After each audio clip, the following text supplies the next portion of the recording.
Good news is your dates are here. What's the bad news? They're dead. Oh, you're so cool, Brewster! Everybody's a suspect! Hey, Ted, where the hell's Corkscrew? Don't fuck with the Chuck! This summer, terror won't be taking a vacation.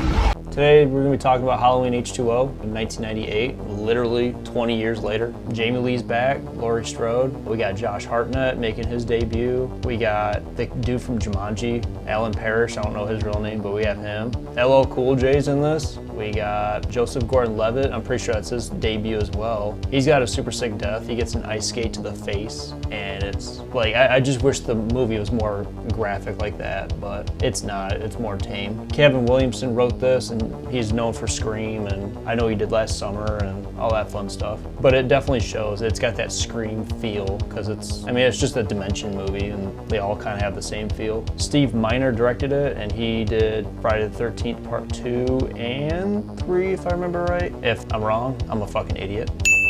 Starts off with Marion Chambers, who's in the original, and in part 2, she's the one that tells Dr. Loomis that they're brother and sister. She comes home from work and sees that her house is destroyed. Her light bulb outside the house is just shattered, glass everywhere, and we find out that Michael burglarized her house and he destroyed her office and he got the Laurie Strode file. Now he's on his way to Summer Glen, California, which is the first movie that's not in Haddonfield, if I remember correctly. He goes to Summer Glen, California, and he tracks down Laurie and pretty much does what Michael does, terrorizes and kills everyone who gets in his way. The opening of this, like the score with the harps and shit, beautiful. And you do get to hear a little bit of the cello playing.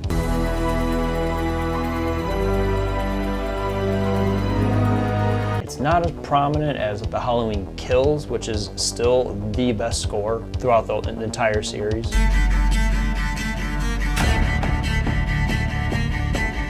I love that score. This one was composed by John Ottman and Marco Beltrami, who did Scream.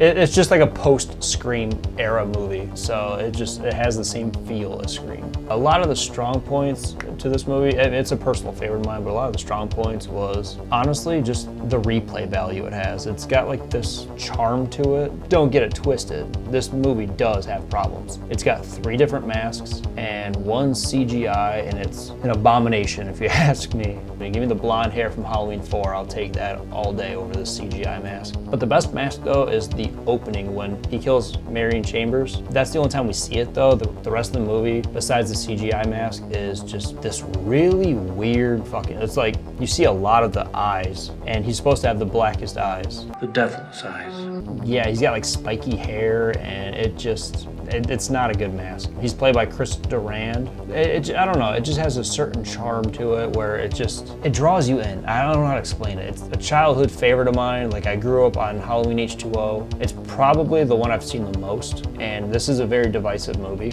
I know a lot of people hate it, and I totally agree. Like, I see their point, but I don't know, man. It's just one of those like guilty pleasures, you know? You like it for the wrong reasons, and I fall into that category. Yeah, we get this like internal conflict of Laurie feels like she's losing her son John because he's growing up and he wants to like have more freedom, and they get this huge argument outside a barber shop. You see like the red, white, and blue swirl, which is really convenient because his hair is completely fucked up in this movie. Fun fact, it's also, if you've seen The Faculty, they both came out in 1998, and he shot them both at the same time.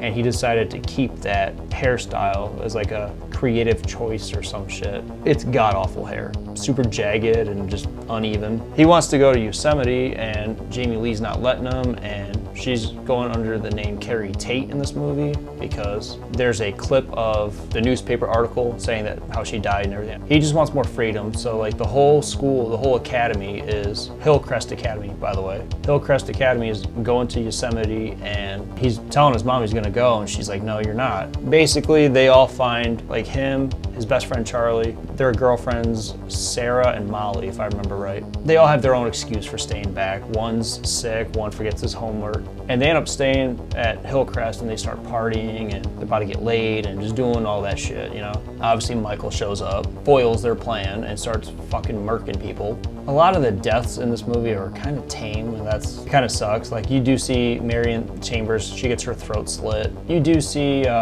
Sarah, her leg gets fucking, the dumbwaiter, it like collapses and like really mangles her leg, and then Michael stabs her a bunch of times in the back.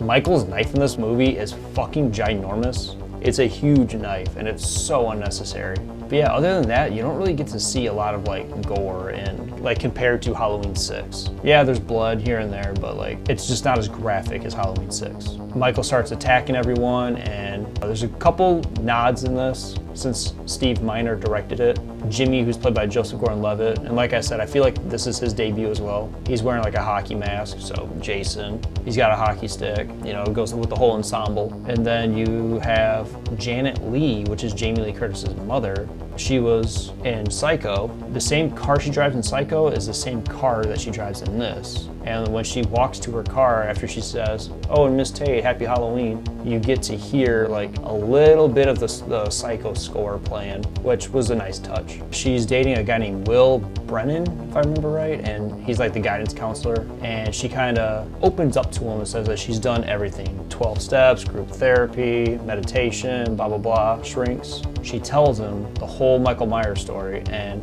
she kind of connects the pieces that she got attacked when she was 17, and it's her son's 17th birthday, and then she kind of realizes that no one went to Yosemite. She goes and checks his room, sees his bags are still there, and she just goes on like full Laurie Strode mode. You know, she just kicks ass the rest of the movie. So like whenever we talk about Halloween H20, like in my family, my mom is deeply obsessed with the part where he comes down one-handed from the pipe. And I always found it funny to have that like mental image of like Michael trying to fucking climb up there knowing that she's coming, and when she walks underneath him, he just like descends down from a pipe that doesn't creak. He does it one-handed, but yeah, she like full on kicks the shit out of Michael. And then the ending, which is also the VHS rewind. Clear!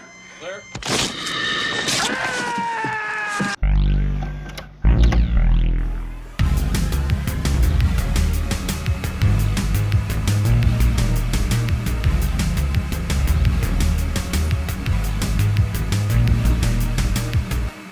His body's in a body bag. They load him in the van. She hijacks the van. Nothing's gonna stop her from finally fucking killing Michael. She takes the van, drives down the road, and she sees him start moving in the body bag. She ends up like slamming on the brakes. He goes out the window and he sits up like Michael Myers always does. She runs his ass over, goes down a cliff. She gets ejected. The van tumbles, pins him against a tree. The VHS rewind moment is he's reaching out to her, and she's getting ready to touch him, and then she realizes. She takes that axe and cuts his head off, one clean strike, and the original score starts playing. And it's the most badass fucking ending throughout the entire series. It's such a strong ending. This was supposed to be the end of Michael.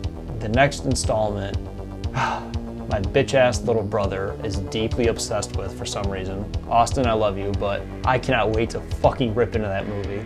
But yeah, this has been my review on Halloween H20. Let me know what you guys think. Don't forget to like, subscribe, and until then, see you later.